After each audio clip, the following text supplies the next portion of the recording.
Welcome back everyone to this series of games between mouzMorroW and aTnSocke here on, looks like this time we're going to be on Xel'Naga Caverns.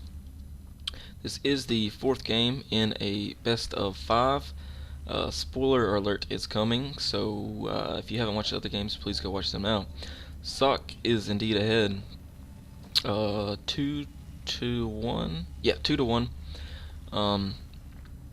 Very interesting strategies coming out of both of these players, as neither one has went for the same strategy twice now, which always makes it interesting to watch, interesting to get ideas from for our own play, as neither one of them were too hard to mimic.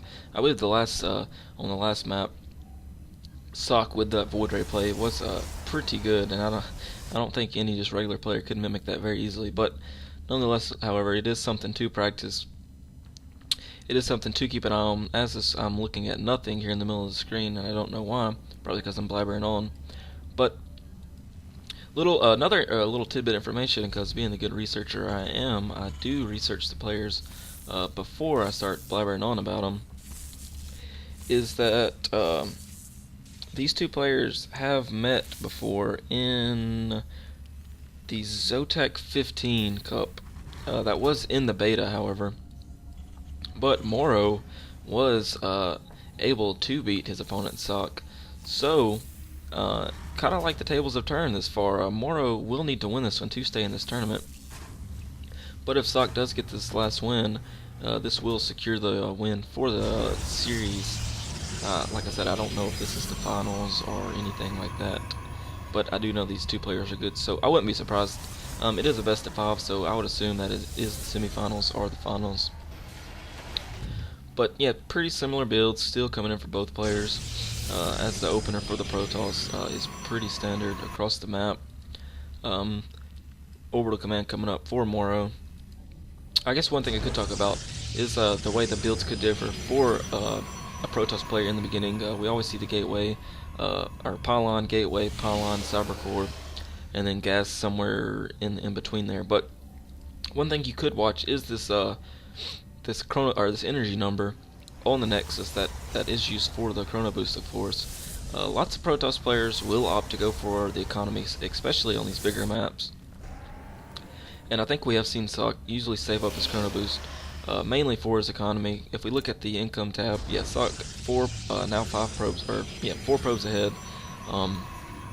So it looks like the first 2 or 3 rounds of chrono boost were used on the probes, but as soon as the cyber core does finish, he has exactly enough energy to get that stalker out, to get rid of any scouting probe, or SCV rather, and any early marine pressure that a Terran player might try to put on him, or if it was a Zerg opponent, any early Ling pressure.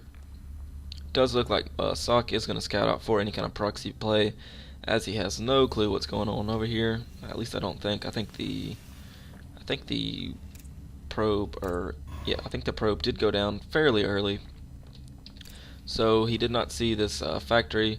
Or wow, double Stargate coming in, Starport rather. Yeah, double Starport coming in once again for mouzMorroW here. This did work very well for him in the Lost Temple game. He went double Starport with Tech Lab, pumped out a ton of Banshees.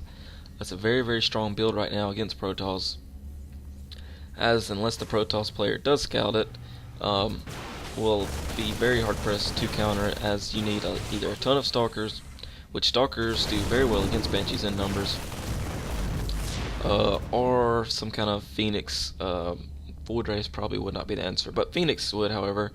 Looks like we do have the Observer coming out for aTnSocke, going to get that over into his opponent's base. Hopefully, or at least for him, he will see these 2 starports that are indeed landing on Tech Labs as we speak. Going to start producing double Banshees. So we're just 1 gate, or 2 gate rather, into a Robo. Another pylon, getting very good pylon coverage across his base, as it's very crucial for any Protoss player to do so. You don't want to rely on one pylon powering any building, but no, we have Colossus coming out, or Colossus Tech rather, coming in for aTnSocke. this observer hasn't quite made its way over to the base of mouzMorroW yet. But as soon as it does come in, we might even see this robotics bay cancelled, and maybe to go for a starport. Yeah, SC2 definitely sees the starport, comes back in for a double look. Looks like we're going for a 3-racks double starport.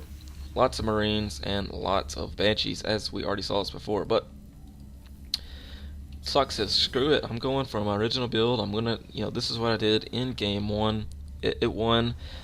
Banshees cannot shoot Stalk or Colossus, I don't think.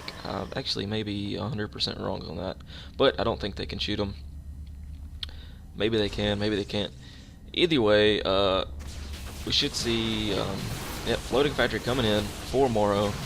He did this exact same build in game 2 on Lost Temple, and it won him the game. So mouzMorroW does indeed float this factory in. He's going to see that his opponent is going for Colossus. mouzMorroW should be producing... Oh, wow, hidden Stargate in the back. I did not see this. So yeah, here's the answer for those Banshees. It's the Phoenix. Banshees cannot shoot Phoenix. I want to retract my statement and say they can shoot Colossus, but I'm not 100% sure on that. I know it sounds very newbie of me, but it's the truth. Being the good Protoss player that SC2 is, he comes back here, puts a pylon behind this bush, as it is always a good place to proxy. Pretty much for any race, of course, except not for a Zerg player, as it's hard for them to proxy buildings. Probe trying to come out for SC2 to get a little bit more scouting information. Denied. Observer sitting right here, pretty much perfect position, as they will as he will see this group of 5 Banshees and Marines pushing in for mouzMorroW. Looks like there is going to be an engagement. These Phoenix are just nailing away at these Banshees. SC2 knows that he is in pretty dominant position. These Banshees are focusing down the Stalkers, but the Phoenixes are focusing down the Banshees, and these Marines make quick work of these Marines. Wow, the Zealots rather make quick work of the Marines, and this Phoenix is going to get this last kill on the Banshee, as SC2 does push out across the map with these 7 Zealots, this lone Phoenix, and this Colossus. Very, very nicely played by mouzMorroW, or SC2 rather. Very strange for mouzMorroW to go for this expand here, though, as he just lost pretty much every unit he had. So we will see what happens here. These Phoenixes are going to make quick work of the Banshees. Zealots are going to tank the brunt force of these Marines, as the Colossus does come over here and clean up everything. mouzMorroW says this was not because of the lag. GG. They both exchange GGs and says crap. I'm not sure if he was being sarcastic on that or what. Very strange for mouzMorroW to throw down that command center after he just lost the fight. Smart move for SC2, however, to throw down his own expansion. But yeah, very interesting choice why he did that. Yeah, can't make out a good reason why he would do that. But either way, very good game between these two players.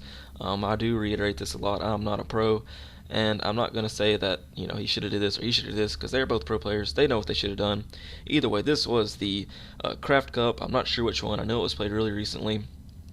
Appears to be some kind of a finals game or semifinals, as mouzMorroW does offer the grats. I believe I already said this, but I can't remember. I'm going to say it again. It was a best of 5. mouzMorroW did lose the series. SC2 took it, the Protoss player. Again, guys, thanks for watching. I will have more games up later, hopefully similar to this. These very exciting games to watch. And until then, see you next time.